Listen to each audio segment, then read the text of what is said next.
दोस्तों, कबीरदास जी का एक दोहा याद आ रहा है।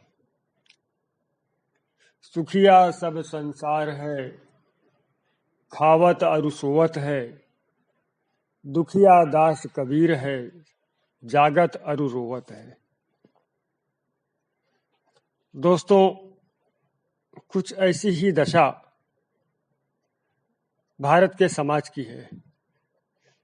चंद लोग हैं जो बढ़ते हुए खतरे को देख रहे हैं और परेशान हैं, लेकिन ज्यादातर समाज अभी भी सोया हुआ है, हसीन सपनों में खोया हुआ है। दोस्तों, क्या होगा जब ये सपने टूटेंगे? दोस्तों, मेरा संकेत आप समझ रहे होंगे। कभी ऐसे ही हसीन सपनों में कश्मीरी हिंदू सो रहे थे, कभी ऐसे ही हसीन सपनों में कराची के हिंदू सो रहे थे, लाहौर के हिंदू और सिख सो रहे थे। और हाल की बात करें तो पश्चिम बंगाल के हिंदू। दोस्तों, हम रोज हिंदुओं के टूटते हुए सपनों को देख रहे हैं, हिंदुओं की दशा देख रहे हैं, उनका पलायन देख रहे हैं, और फिर भी हम आंखें मूंदे सोए हुए हैं और ये सोच रहे हैं, हमें क्या, हम तो ठीक हैं। दोस्तों, अगर आप भी ऐसा ही सोचते हैं तो शायद मेरा ये वीडियो आपके लिए नहीं है। लेकिन यदि आपको जरा भी चिंता हो रही है तो इसे अंत तक अवश्य सुनिएगा। दोस्तों, एक कानून है जिसका नाम है prevention of child marriages act 2006, बाल विवाह प्रतिषेध कानून 2006। इस कानून के अनुसार कोई भी व्यक्ति, कोई भी लड़का यदि 21 वर्ष से कम आयु का है और लड़की अगर 18 वर्ष से कम आयु की है तो वे विवाह नहीं कर सकते, उनका विवाह नहीं हो सकता, और यदि होता है तो वो गैर कानूनी अवैधानिक होगा। लेकिन विडंबना देखिए दोस्तों, इस कानून में कहीं भी ये नहीं लिखा है कि मुसलमान, हिंदू, क्रिश्चियन, ये बातें नहीं लिखी है। इसके बावजूद यह कानून उन पर नहीं लागू होता। हालांकि जो है अलग अलग फैसले आए हैं। कभी कोर्टों ने कहा है कि ये एक सेकुलर कानून है और सभी पर लागू होता है, लेकिन 2018 का पंजाब हरियाणा हाईकोर्ट का जो एक फैसला आया उसमें उन्होंने एकदम स्पष्ट किया कि ये जो बाल विवाह कानून है ये मुसलमानों पर लागू नहीं होता है। मुसलमानों के का उन विवाह के संबंध में मुसलमानों का स्पेशल एक्ट है, और जहां स्पेशल एक्ट होगा वहां पर ये जनरल कानून, जनरल लॉ लागू नहीं होगा। और मुसलमानों के स्पेशल एक्ट के अनुसार लड़का या लड़की की यौन परिपक्वता हो जाने पर अथवा 15 वर्ष से अधिक की आयु हो जाने पर वे विवाह कर सकते हैं, और वे इसी को मानते हैं। मुस्लिम कम्युनिटी इसी को मानती है, अपने पर्सनल लॉ को मानती है, अपने स्पेशल एक्ट को मानती है, और बाल विवाह कानून को नहीं मानती। यही कारण है कि कम से कम उम्र में वहां विवाह हो रहा है। उन्हें 4 पत्नियां रखने का अधिकार है। बच्चे जो पैदा होते हैं उन्हें वे खुदा की नेमत मानते हैं, और इस बात की परवाह नहीं करते कि बच्चे कितने हो रहे हैं, उनकी संख्या कितनी हो रही है। और दोस्तों, इधर क्या हाल है? अगर 21 साल से कम उम्र का लड़का है, 18 साल से कम उम्र की लड़की है, विवाह कर लिए तो जेल की हवा खा सकते हैं। एक से अधिक पत्नी रख लिए तो जेल जा सकते हैं। और बच्चे पैदा करने से तो डरते हैं। पहली बात तो ये है कि जिंदगी का एक लंबा समय जो है पढ़ने लिखने और करियर बनाने में गुजर जाता है। इस बीच में होश ही नहीं रहता कि विवाह भी करना है। और जब तक विवाह का समय आता है, इतने थके होते हैं, इतनी अधिक उम्र हो चुकी होती है कि विवाह एक औपचारिकता होती है। एक दो बच्चे हो गए, खुश हो गए, संतुष्ट हो गए। ज़्यादा बच्चे पैदा करने से डरते हैं, सोचते हैं बच्चे कम हो, जिससे खर्चे कम रहेंगे। खर्चे कम रहेंगे तो समृद्धि अधिक रहेगी। जो बच्चे होंगे उनका पालन पोषण अच्छे से होगा, उनकी शिक्षा दीक्षा अच्छे से होगी। दोस्तों, इस सोच का एक महत्व तो है, लेकिन आप उस स्थिति को क्यों नहीं सोच रहे हैं? दो विचारधाराओं से ये देश चल रहा है। इस देश में दो विचारधाराएं चल रही हैं। एक विचारधारा वो है जो मैंने पहले बताई, एक ये वाली विचारधारा। एक विचारधारा वो है जो तेजी से बच्चे पैदा कर रही है, और दूसरी विचारधारा ये है जो कम से कम बच्चे पैदा करने में विश्वास रख रही है। दोस्तों, ये बदलती हुई डेमोग्राफी ही है जिसने पाकिस्तान बनाया, जिसने बांग्लादेश बनाया, जिसने अफगानिस्तान बनाया, जिसने कश्मीरी हिंदुओं को पलायन करने के लिए विवश किया, जिसके कारण आज बंगाल के हिंदू भी जो है पलायन कर रहे हैं, असम में शरणार्थी कैंपों में हैं। दोस्तों, आप उस स्थिति को क्यों नहीं सोचते कि अभी तो ये लोग पलायन कर करके भारत में आ रहे हैं। कश्मीर के हिंदू भारत के बाकी हिस्सों में चले गए, बंगाल के हिंदू असम में चले गए, झारखंड में चले गए, भारत के बाकी हिस्सों में चले गए। लेकिन अब इनकी नज़र पूरे भारत पर है। अब इनकी नज़र विभाजन पर नहीं है। दोस्तों, ये बातें विश्लेषक, जो विद्वान हैं, जो समझदार हैं, वे चीख चीख कर कह रहे हैं, चीख चीख कर कह रहे हैं। अब इनकी नज़र पूरे भारत पर है। अब ये विभाजन की योजना पर नहीं चल रहे हैं, पूरे भारत में गजवाए हिंद कायम करने की योजना पर चल रहे हैं। दोस्तों, फिर इतने बड़े भारत से भागकर कहाँ जाओगे? दोस्तों, सोने का समय नहीं है, बहुत सो लिए। इतिहास में सोते ही तो रहे, सोते सोते ये हाल हो गया तुम्हारा। अब सोने का समय नहीं है दोस्तों, मैंने कल ही एक वीडियो अपलोड किया था। हालांकि मैं जानता हूँ आप लोग लंबे वीडियो देखना पसंद नहीं करते, लेकिन जब किसी बात की विवेचना करनी होती है तो वीडियो थोड़ा लंबा तो हो ही जाएगा। खैर मित्रों, उस वीडियो के बाद आप देख लेंगे तो अच्छा रहेगा। आगे की बात मैं करता हूँ आपसे। यति नरसिम्हानंद सरस्वती, जो कि इस समय सनातन समाज के लिए एक वरदान बन के आए हैं और लोगों को जगा रहे हैं, उन्होंने हाल ही में कहा क्या आह्वान किया, हिंदुओं, अधिक से अधिक बच्चे पैदा करो, अधिक से अधिक बच्चे पैदा करो। जनसंख्या का युद्ध यदि तुम हार गए तो रास्ता बहुत ही मुश्किल है। भारत में मुस्लिम प्रधानमंत्री बन सकता है, और यदि भारत में मुस्लिम प्रधानमंत्री बन गया तो हाल क्या होगा ये कहने की आवश्यकता नहीं है।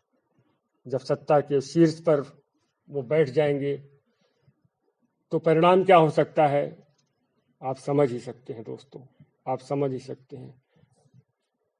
खैर दोस्तों, यति जी की बात को आगे बढ़ाते हैं।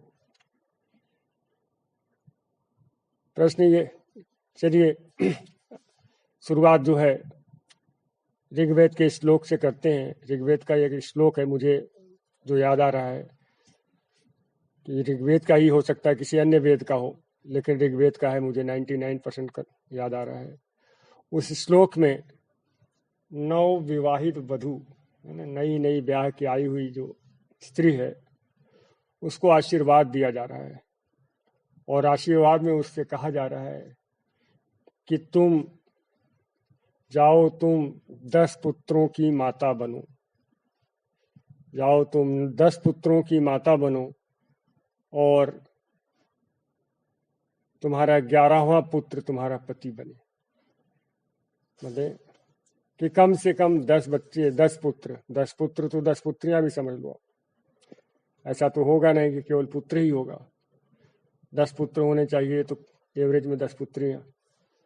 तो ये हमारी पॉलिसी रही है संतानों के संबंध में, ठीक है। इसी तरह से यदि आप एक और पौराणिक जो है, एक और पौराणिक कथानक की बात करें, तो ऐसा कहा जाता है कि जो मनुष्य जाति है, इसका उद्भव कैसे हुआ, तो उसमें कहते हैं कि सबसे पहले ब्रह्मा जी ने 10 मानस पुत्र उत्पन्न किए, और उन 10 मानस पुत्रों से फिर आगे चल करके मनुष्य जाति आगे बढ़ती है। मेरा मतलब ये है दोस्तों कि जो हमारी परंपरा रही है संतानों के संबंध में, उनकी संख्या के संबंध में, वो मैं आपको बता रहा हूँ। आप कहेंगे बदली हुई परिस्थितियों में जनसंख्या का दबाव बहुत अधिक है और इतने संतान पैदा करना उचित नहीं है। ठीक बात है, एक समझदार व्यक्ति ऐसा सोच सकता है, लेकिन जब चुनौती आपके अस्तित्व की हो तो आप दूसरे तरह से सोचना पड़ेगा आपको। सवाल ये है कि यदि जो है एक समुदाय एक विशेष एजेंडे, एक विशेष लक्ष्य की तरफ को लेकर के आगे बढ़ रहा है और लगातार देश की डेमोग्राफी चेंज कर रहा है, तो संकट तो आपके अस्तित्व का है। इसलिए कहते हैं ना, आपद धर्म, विशेष परिस्थिति में विशेष कर्तव्य, विशेष परिस्थिति में विशेष धर्म। यह आपद धर्म का समय है, अब संकट का समय है, चुनौती का समय है। इसलिए ये जो समझदारी की बातें हैं वो एक सुरक्षित समाज के लिए शोभा देती हैं, लेकिन इस समय आपके सामने संकट है, चुनौतियां हैं, और उन चुनौतियों का सामना करने के लिए आपको अपने सिद्धांतों में अब थोड़ा बदलाव करने की आवश्यकता है। तो दोस्तों, अब हम आगे बढ़ते हैं इस बात को लेकर के। अब क्या होता क्या है कि आमतौर पे मुसलमान तो ये प्रश्न नहीं पूछते। मुसलमान तो कहते हैं कि बच्चे जो है खुदा की नेमत है, उन्हें रोकने की कोई आवश्यकता है नहीं, उन्हें खिलाने वाला खुदा है, उन्हें पालने वाला खुदा है। तो पहला प्रश्न आपसे करते हैं, आपका भगवान पर विश्वास कुछ कम है क्या? आप क्यों नहीं सोच पा रहे हैं कि जो इंसान दुनिया में आ रहा है उसे पालने वाला भगवान है? दोस्तों, एक छोटी सी घटना सुनाते हैं। शिवाजी महाराज है ना, उनके गुरु थे समर्थ रामदास। शिवाजी महाराज के गुरु थे समर्थ रामदास। और शिवाजी महाराज जब सिंहासन पर बैठते हैं, राजा बन जाते हैं, तो एक समय ऐसा हुआ कि उन्हें थोड़ा सा अहंकार हो गया। और अहंकार ये हो गया कि वे प्रजा प्रतिपालक हैं, उनके अनुग्रह से सबका पालन पोषण होता है, सबको भोजन मिलता है। इस तरह का कुछ उनको अहंकार हो गया। समर्थ रामदास जो थे वे तो अंतर्यामी थे, बहुत पहुंचे हुए थे। उन्हें शिवाजी के मन की बात पता चल गई और अकस्मात एक दिन वो दरबार में प्रकट हो जाते हैं। शिवाजी महाराज उठते हैं, उनका स्वागत करते हैं, चरण स्पर्श करते हैं, लेकिन वे अपने आवेश में थे और आते से ही एक उनके हाथ में एक बड़ा सा पत्थर था। उस पत्थर को जोर से पटकते हैं। पत्थर पटकते हैं, पत्थर टूट जाता है 2 भागों में। उसके भीतर पानी भरा हुआ था, वो पानी बाहर निकलता है, उसमें से एक मेढक बाहर कूद के आ जाता है। जो बात उन्हें कहनी थी उन्होंने कह दी पत्थर पटक के। शिवाजी महाराज भी समझदार थे, समझ गए कि उनके गुरु उनको क्या बताना चाह रहे हैं। दोस्तों, समर्थ रामदास शिवाजी को ये बताना चाह रहे थे, इस संसार के हर प्राणी का पालन करने वाला परम पिता परमेश्वर है। वह परमेश्वर जो बंद पत्थर के भीतर पानी पैदा करके उसमें मेढक पाल सकता है, वो बाकी प्राणियों का भी पालन पोषण कर सकता है और कर रहा है, तो किस मुगालते में है शिवा। समर्थ रामदास ये समझाना चाह रहे थे। तो दोस्तों, जो खुदा पर उनका विश्वास है, वो विश्वास आप ईश्वर पे क्यों नहीं कर पा रहे हैं। दोस्तों, आप याद करिए, 1-2 पीढ़ी पहले हमारे यहाँ भी ज़्यादा बच्चे होते थे, तो क्या उनका पालन पोषण नहीं होता था। दोस्तों, पहली बात तो ये दिमाग से निकाल दीजिए कि उनका पालन पोषण कैसे होगा। पालन पोषण सबका हो जाएगा, ईश्वर है। अब अगली बात पे आते हैं। होता क्या है कि जो समाज का एक वर्ग है जो थोड़ा समृद्ध है, तो वो ये सोचता है कि पालन पोषण तो हो जाएगा, लेकिन अगर बच्चे कम होंगे तो खर्चे कम होंगे, खर्चे कम होंगे तो समृद्धि अधिक होगी। ठीक बात है, लेकिन इस समृद्धि की हिफाजत कैसे होगी।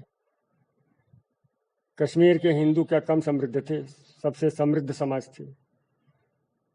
उन्हें अपने घर गाड़ियां छोड़ के भागने पड़े, कपड़े लत्ते भी नहीं ले पाए, जो पहने थे वो पहने भागे, उसमें भी कितने मारे गए। यही हाल बाकी हिंदुओं का हुआ, सिंध के हिंदुओं का हुआ, पंजाब के हिंदुओं का हुआ, सिखों का हुआ। किस तरह से वे अपनी जान बचा बचा करके भागे, आप सब जानते हैं। तो जो आप समृद्धि की बात करते हैं, तो उस समृद्धि की सुरक्षा की भी तो बात करेंगे।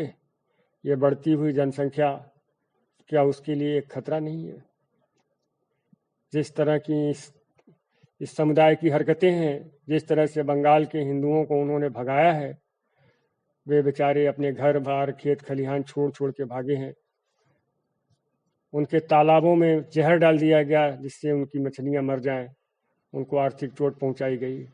उनसे औरतों की मांग की जा रही है, उनसे कहा जा रहा है कि अपनी औरतें भेज दो, रात भर यहाँ रहेंगी, सवेरे वापस जाएंगी, और वो ऐसा करने के लिए विवश हो रहे हैं।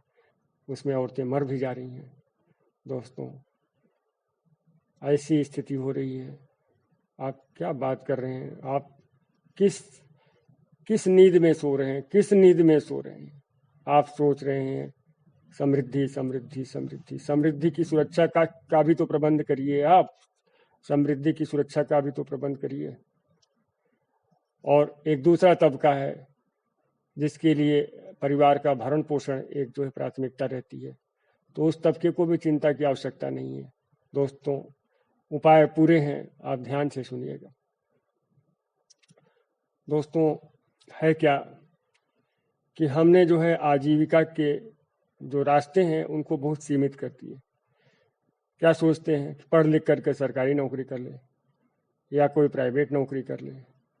कुछ लोग सोचते हैं दुकान कर लें, कुछ सोचते हैं खेती बाड़ी कुछ लोग करते हैं, तो उनको लगता है कि ज़्यादा बच्चे होंगे तो फिर आगे वाली नस्लों में खेतों का आकार छोटा होने लगेगा। दोस्तों, रोजगार के रास्ते असंख्य हैं, रोजगार के रास्ते असंख्य हैं।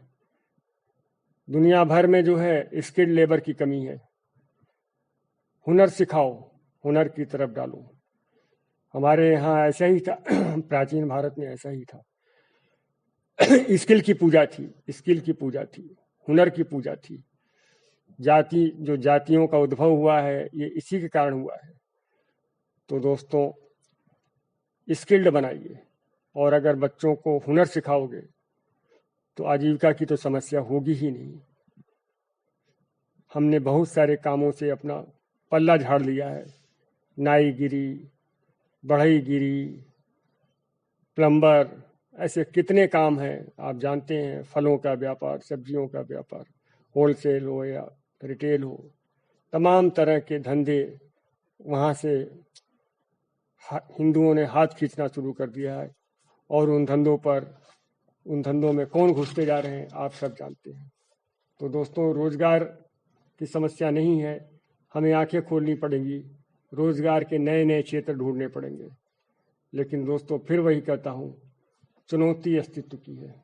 तो ये बात तो सोचना बंद कर दीजिए कि ज़्यादा बच्चे पैदा होंगे तो वे पलेंगे कैसे और समृद्धि का क्या होगा। सब अच्छा रहेगा, सब अच्छा रहेगा, समृद्धि भी रहेगी और सुरक्षा भी रहेगी, समृद्धि भी रहेगी और सुरक्षा भी रहेगी। दूसरी चीज़ ये है दोस्तों, संयुक्त परिवार की जो प्रथा है, जो बहुत कमज़ोर हो गई है आज के समय में, उसे फिर से खड़ा करना है। संयुक्त परिवार शक्ति होता है और जो छोटे परिवार होते हैं, जो पृथक परिवार होते हैं, ये कमजोरी होते हैं। जितने अधिक चूल्हे उतनी अधिक कमजोरी, जितने अधिक चूल्हे उतनी अधिक कमजोरी। संयुक्त परिवार की प्रथा को एक बार फिर खड़ा करना पड़ेगा। संयुक्त परिवार में काफ़ी सुरक्षा रहती है। एक व्यक्ति कम कमा रहा है, एक व्यक्ति तो भी काम चल जाता है, एक व्यक्ति को रोजगार नहीं मिला, नौकरी नहीं मिली तो भी काम चल जाता है, पूरा परिवार एक साथ पल जाता है, एक चूल्हे पे खाना बन जाता है, शक्ति रहती है। किसी समस्या में, कोई समस्या आने पर सब लोग एक साथ खड़े हो जाते हैं। संयुक्त परिवार अपने में एक बहुत बड़ी ताकत होता है। दोस्तों, संयुक्त परिवार की प्रथा को फिर से खड़ी करने की जरूरत है। लेकिन ये खड़े कैसे हो, ये भी सोचना है। परिवार टूटे कहाँ से? परिवार इसलिए टूटे कि अब जो नई बहुएं आने लगी हैं, उन्हें ज़्यादा आज़ादी चाहिए, वे अपने पतियों को लेकर के अलग होना चाहती हैं। लेकिन ये नई बहुएं ऐसा क्यों करती हैं, ऐसा क्यों करती हैं? इसके लिए गलती उनकी माताओं की है। जब वो बेटियां रहती हैं तो उन्हें अपनी माताओं, उनकी माताओं को उन्हें उचित शिक्षा देनी चाहिए। वो शिक्षा ऐसी देनी चाहिए, वो संस्कार ऐसे देने चाहिए कि वो परिवार को जोड़ के रखें, न कि आते ही परिवार को तोड़ना शुरू कर दें। दोस्तों, ये विडम्बना ही कहलाएगी, ये विडम्बना ही कहलाएगी कि जब एक औरत एक बहू की सास होती है, एक बहू की सास होती है, मतलब अपने बेटे की माँ के रूप में होती है, तो अपने बहू से अपेक्षा करती है कि वो परिवार को जोड़ के रखे।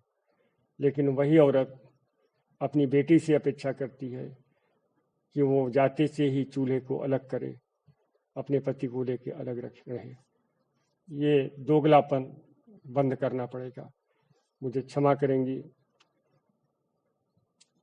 ऐसी भारतीय माताएं, मुझे क्षमा करेंगी, लेकिन ये एक कड़वा सच है कि आप अपनी बेटियों के लिए सोचती हो कि वो अपने पतियों के साथ अकेले और सुख से रहें, और अपने बहुओं के लिए सोचती हो कि वो परिवार को जोड़ के रखें।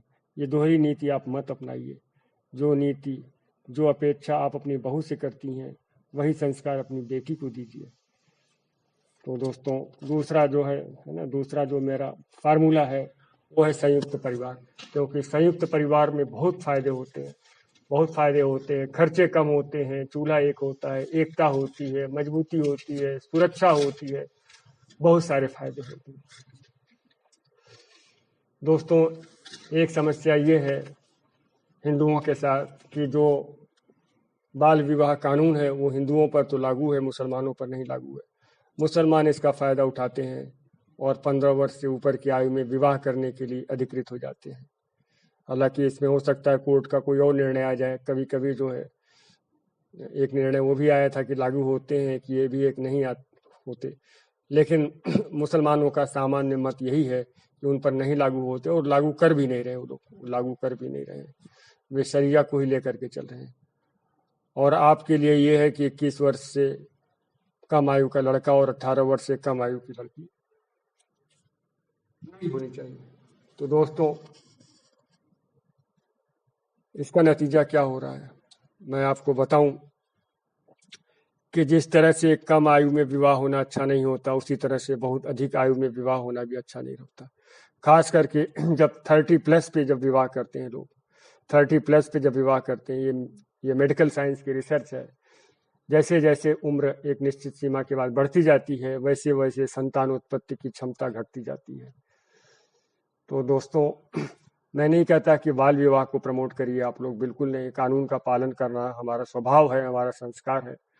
लेकिन 21 वर्ष और 18 वर्ष की जो आयु है, इसके बाद तो विवाह के बारे में सोचिए। ये क्या हो रहा है कि 30 साल हो जा रहा है, 35 साल हो जा रहा है, इसके बाद विवाह कर रहे हैं। ऐसे थके हुए लोग क्या करेंगे? दोस्तों, ये आप ठीक नहीं कर रहे हैं, ये आप ठीक नहीं कर रहे हैं। जब तक हिंदुओं में, जब तक जो है एक पीढ़ी है ना, एक पीढ़ी आती है, तब तक उनकी 2 पीढ़ियां आ चुकी होती हैं। तो ये भी एक सोचने वाली बात है। तो फार्मूले हमारे आप समझते जाइए। पहला फार्मूला ये है कि संतानों की संख्या अब बढ़ाइए, संतानों की संख्या बढ़ाइए, क्योंकि जो है आपकी संख्या कम होने पर आपका अस्तित्व खतरे में है, आपका अस्तित्व खतरे में है। आपकी जनसंख्या इतनी होनी चाहिए कि जो राजनीति है उसको आप प्रभावित कर सकें। वे अपनी जनसंख्या इसीलिए बढ़ा रहे हैं जिससे राजनीति को प्रभावित कर सकें, और राजनीति को प्रभावित करके सत्ता पर अधिकार कर सकें, और सत्ता पर अधिकार करके अपना एजेंडा लागू करवा सकें, जैसा कि वो पश्चिम बंगाल में लागू करवा रहे हैं। तो दोस्तों, इसलिए संख्या का प्रश्न बहुत ही महत्वपूर्ण हो गया है, और इसका उत्तर यही है कि आपको भी संख्या बढ़ानी होगी। जब तक पॉपुलेशन कंट्रोल की कोई पॉलिसी नहीं आती, कोई कानून नहीं आता, कम से कम तब तक तो आपको भी इस बारे में सोचना चाहिए। दूसरी बात यह है कि संयुक्त परिवार की परंपरा जो है उनको फिर से स्थापित कीजिए। ये टूटे और बिखरे हुए परिवार कमजोरी की निशानी है। अगला पॉइंट ये था कि विवाह की आयु का जहाँ तक प्रश्न है, तो हम नहीं कहते कि बाल विवाह किया जाए, लेकिन कानूनन जो उम्र है विवाह की, उसके बाद तो विवाह के बारे में गंभीर हो जाना चाहिए। अगली चीज ये है दोस्तों, हिंदू समाज को अगर आप संगठित करना चाहते हैं, जोड़ करके रखना चाहते हैं, तो अंतरजातीय विवाह को बढ़ावा दीजिए। और ये कैसे होगा, ये कैसे होगा? इसका आह्वान हमारे मंदिरों से होना चाहिए, हमारे साधु सन्यासियों से, मठाधीशों से होना चाहिए, गुरुओं से होना चाहिए, कथावाचकों से होना चाहिए। अंतरजातीय विवाह को बढ़ावा दीजिए। अंतरजातीय विवाह हमारी संस्कृति के प्रतिकूल नहीं है। वो तो हुआ क्या था कि मध्यकाल में जब विदेशी आक्रमण बहुत ज़्यादा होने शुरू हुए, तो समाज अपनी रक्षा के लिए समाज एक संकीर्ण दायरे में सिकुड़ता चला गया, और तमाम तरह की कुप्रथाएं आ गई। पर्दा प्रथा, सती प्रथा, है ना, अपनी जाति का विवाह, ये तमाम जो चीज़ें हैं ये इसीलिए हुई थी। तो इसलिए मैं ये कहना चाहता हूँ कि अंतरजातीय विवाह हमारी संस्कृति के प्रतिकूल नहीं है। आपको इतिहास से कुछ उदाहरण बता देते हैं। चंदेल राजवंश की कन्या थी रानी दुर्गावती, और उनका विवाह कहाँ हुआ था? गोंड में। गोंड जिन्हें कि आप ट्राइब मानते हैं, तो गोंड राजवंश में हुआ था। इसी तरह से गुप्त राजवंश जो वैश्यों का था, उनकी बेटी थी प्रभावती गुप्ता, उनका विवाह वाकाटक वंश में हुआ था जो कि ब्राह्मण थे। तो दोस्तों, अंतरजातीय विवाह हमारे यहाँ होते रहे हैं। ऐसा नहीं है कि अंतरजातीय विवाह को मान्यता नहीं है। तो अंतरजातीय विवाह को बढ़ावा दीजिए। अंतरजातीय विवाह से क्या होगा कि जो हमारा समाज है वो जाति प्रथा से ऊपर उठ करके, जाति प्रथा से ऊपर उठ करके जो है एक मतलब कि एक संगठित हो सकेगा। अब अगली चीज ये है कि बुरी आदतों से बाहर निकलिए। दोस्तों, समाज सुधार का भी समय आ गया है। हालांकि समाज सुधार तो बार बार हुआ है, लेकिन फिर भी समाज में कई बुराइयां हैं जिनके लिए अब आवाज उठाना जरूरी है। जैसे कि अगर हम बात करें तो नशा जो है, चाहे वो शराब का हो चाहे ड्रग का हो, अनेक तरह के नशे हमारे समाज में जो है क्या कहें जहर की तरह फैल रहे हैं। शारीरिक, आर्थिक और सामाजिक तीनों तरह से समाज को कमजोर कर रहे हैं। और धार्मिक दृष्टि से भी आप मान लीजिए नशे धर्म के विरुद्ध भी है। शरीर को हानि होती है, स्वास्थ्य खराब होता है, परिवार में झगड़े होते हैं, कलह होती है, शांति भंग होती है, पैसा खर्च होता है, पैसे की कमी हो जाती है, समाज में इज्जत नहीं रहती। कितनी तो बातें हैं, फिर भी लोग नशे की गिरफ्त में आ रहे हैं। ये बहुत बड़ा कुचक्र है दोस्तों। इसके लिए बहुत ज़्यादा सजग होने की ज़रूरत है, और इसमें सरकारों को जो करना है सो करना ही है। लेकिन मैं ज़्यादा जो है आह्वान धर्म गुरुओं का करना चाहता हूँ। मंदिरों में जो पुजारी हैं, पंडित पुरोहित हैं, उनका आह्वान करना चाहता हूँ कि वे समाज को इस दिशा में आगे बढ़ाएं, जागरूक करें, और नशे समाज को नशे से मुक्त करें। यह नशा हमारे समाज की बहुत बड़ी कमजोरी बन गया है। इसी तरह से बहुत सारी दूसरी बुराइयां हैं, जैसे कि जुआ, क्लब पार्टियां। अगर हम उच्च वर्गों की बात करें शहरों में, तो क्लब पार्टियां बहुत होती हैं। ये बिल्कुल ठीक नहीं है। इनसे समाज को बाहर निकालिए, लोगों को बाहर निकालिए। सिनेमा जाने की कोई ज़्यादा ज़रूरत नहीं होती है, ये भी पैसे का अपव्यय है। होटलबाजी करने की ज़रूरत नहीं, होटल में खाना खाने की आवश्यकता नहीं है। एक दिन में एक बार में होटल में खाना खाने में जितना पैसा आप खर्च कर देते हैं, उतने पैसे में घर में महीने भर का राशन आ सकता है। तो दोस्तों, मेरा कहने का मतलब ये है कि जो आप लोग खर्चे का रोना रोते हो, तो आप अपने जो है खर्चों की ऑडिट करो और देखो कि ऐसे कौन से फिजूल खर्चे हैं जिन्हें आप रोक सकते हैं। उन खर्चों को रोकिए और अपने परिवार को संगठित कीजिए। सादगीपूर्ण सादगीपूर्ण जो है जीवन जीने का प्रयास करिए दोस्तों। तो दोस्तों, मैं यति जी की बात को ही आगे बढ़ा रहा हूँ और यही कहना चाह रहा हूँ कि चूंकि जो है डेमोग्राफी जो है बहुत ही जो है प्रतिकूल रूप से परिवर्तित हो रही है और एक जो विशेष समुदाय है वो एक षड्यंत्र के अंतर्गत आगे बढ़ रहा है। इसलिए समय आ गया है कि हम जो है सजग हो जाएं और हम ये जो जनसंख्या है उसमें, भारत की जो जनसंख्या है उसके अनुपात अपने अनुपात को ठीक करें, नहीं तो अगर हमारी राजनीतिक शक्ति घट गई तो उसका परिणाम देश के लिए भी अच्छा नहीं होगा, देश की एकता और अखंडता के लिए भी अच्छा नहीं होगा। और उसके लिए जरूरी यही है जो मैंने आपको उपाय बताए हैं कि आपको इन बातों पर ध्यान रखना है। और दोस्तों, इस चीज़ को, जो मेरा ये विचार है, इसको आप लोगों को बताइए, फैलाइए। धर्म गुरुओं को, मंदिरों के पुजारियों को, इन सबको जागरूक कीजिए और समाज की रक्षा के लिए आगे आइए दोस्तों। अफीम खा के सोने का समय नहीं है, क्योंकि ऐसे बहुत समय तक समाज सोया रहा, उसका परिणाम हमारे लिए अच्छा नहीं रहा। तो ठीक है दोस्तों, फिर मिलेंगे। नमस्कार।